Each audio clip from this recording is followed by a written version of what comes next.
Halo, kembali lagi di channel Trigomen. Marhaban ya Ramadan. Selamat menunaikan ibadah puasa tahun 2021. Semangat terus untuk menunaikan ibadah puasanya ya. Pasti kalian menyangka di konten kali ini saya bongkar bal, tapi saya ingin ngobrol aja lah, ngobrol-ngobrol. Udah lama gak buat konten. Kenapa sih belum bongkar bal? Karena memang di bulan puasa ini ya sekarang saya lebih fokus jualan, ya jualan tetap jual satuan. Jadi sekarang di bulan puasa lebih fokus ke jual satuan gitu. Jadi agak santai lah jualan, nggak bongkar dulu gitu. Tadinya pengen bongkar dulu, pengen bongkar lagi, tapi nantilah karena balnya juga agak susah dikit gitu. Balnya susah dikit itu yang diinginkan gitu, gak ada gitu. Bal CN itu ada, tapi yang diinginkan itu gak ada gitu. Jadi saya tahan dulu. Kenapa pengen bal itu terus? Kan pasti gitu nanyanya. Ya gak apa-apa, saya ingin sesuai keinginan aja gitu. Tapi saya juga suka penasaran ke kode-kode bal lain. Nanti juga lah lihat terus lah di channel saya, bakal bongkar bal apa aja. Kayaknya kalau bongkar bal pacai belum pernah, pacai gitu. Kayaknya gimana ya, itu bagus atau enggak ya pacai. Kalau kalian tahu bongkar bal pacai isinya gimana, coba tulis di komentar ya. Yang saya ngobrol kali ini, yang saya alami, gak semuanya itu saat bongkar bal, ya khususnya bongkar bal belip kan gak selamanya itu bagus.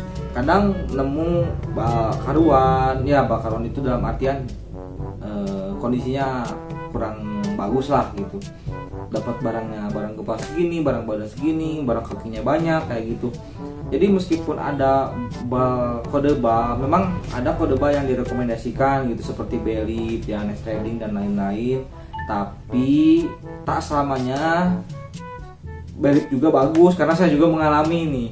Nanti saya judulnya nih, bongkar bal belip tidak selamanya bagus isinya gitu. Mungkin judulnya kayak gitulah, judul apa ini, konten ini. Bener asli, saya pengalaman bal belip dapat jong, ya dikatakan dapat jong lah kalau segitu gitu. Barang kakinya banyak, barang kepalanya ya ada sih, tapi gak stabil, gak seperti yang sebelumnya. Barang badannya juga, aduh, warna-warnanya kurang muncul gitu. Tapi ya memang resiko dari bongkar bal gitu. Kalau yang beli borongan itu kan kebanyakan ada yang sortir atau yang ambil paket usaha. Menurut saya memang tidak ada yang disalahkan mau sortir ataupun paket usaha, maupun bahan mini juga ada ya kan, yang 50 pieces sampai 100 pieces gitu. Tapi kalau kita bisa belajar terus dalam jualan, kan kebanyakan disortir juga ya, pengen yang bagus-bagusnya gitu. Nah, yang bongkar bal itu kena imbasnya, dalam artian kena imbasnya itu kayak gini. Yang barang-barang agak kurangnya modelnya dari warna kan agak susah tuh ngeluarinnya, tapi semangat terus lah untuk cari market gitu. Alhamdulillah keluar terus ya, meskipun agak lambat, tapi kalau bisa sih yang ambil paket usaha ataupun yang sortir juga mungkin bisa belajar ya, karena ya belajar cara ngeluarin barang yang lain juga gitu. Karena namanya juga kan second, barang bekas gitu. Kalau dikatakan harus bagus terus, harus kayak bagus atau gimana, itu gak mungkin ya, gak mungkin. Itu susah carinya gitu, susah dapatnya. Ya namanya second lah, kita harus bisa ngolah. Ada yang kalau kita harus jahit atau gimana, ada yang sobek harus gimana, ada yang modal banyak kita harus gimana kan. Jadi intinya kita harus bisa ngolahnya itu dalam artian bukan olah harganya, tapi olah juga barangnya gitu. Kalau saya sih ketika ditanya juga ada yang nanya, Saya yang penting cuan aja, meskipun dikit, gak terlalu ambil banyak gitu, gak ya keuntungannya gak banyak. Bahkan yang bongkar bal itu keuntungannya besar yang jualan sortir gitu. Kalau menurut saya itu versi saya, besar yang jualan sortir, karena yang nyortir itu kan ambil yang bagus-bagus, dia beli di angka sekian, jual di angka sekian. Jadi kan enak tuh kalau di bongkar bal itu ada apa segitu. Tapi kalau memang untungnya itu dapat barang-barang yang luxury atau barang-barang yang vintage atau barang-barang yang harga jualnya mahal, itu suatu keberuntungan bagi para bongkar bal gitu. Kalau sortir kan enggak gitu. Itu. Jadi ya ini ngobrol aja lah, ngobrol ya, jangan terlalu serius, santai aja lah. Ini mah sharing aja lah. Karena berdasarkan dari pengalaman seperti itu. Pertama, tidak selamanya bongkar bal belit itu bagus, apapun itu, maupun bal Korea. Tapi yang rekomendasi ya direkomendasikan kan belit, Nice Trading, Sunbong, terus apalagi katanya Paca juga bagus. TK Matahari, saya belum. TK Matahari itu tuh Pak kayaknya bagus, soalnya kelihatan dari barangnya juga gede lah gitu. Banyak kebanyakan ngomong TK Matahari bagus, Paca bagus, Sunbong saya pernah bongkar bagus, belit bagus. Ya memang, tapi dasarnya itu tidak selamanya bagus, karena ya resiko itu bongkar bal.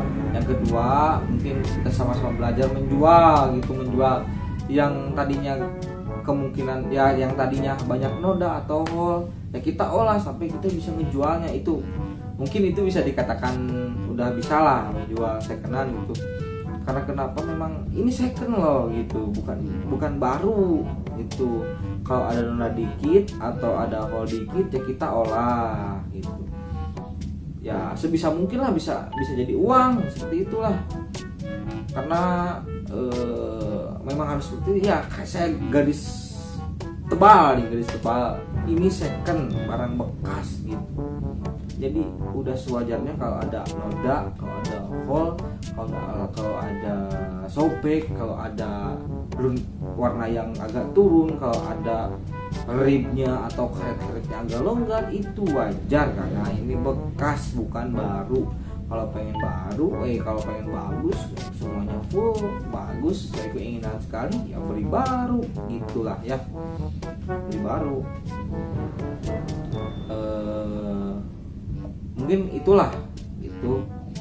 Coba kalau kalian punya pengalaman apa di dunia thrifting, bisa diisilah di kolom komentar gitu ya.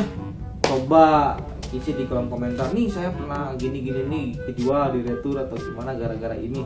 Gak apa-apa, itu pengalaman ya. Tulis di komentarnya biar seru. Kayak kemarin tuh ada yang ngomen di saya, ada yang ngomen jualan. Ya gak apa-apa, saya gak apa-apa, bener, saya gak apa-apa. Bang, numpang promosi dong nih yang mau ini. Ya udah, saya gak apa-apa gitu. Gak apa-apa.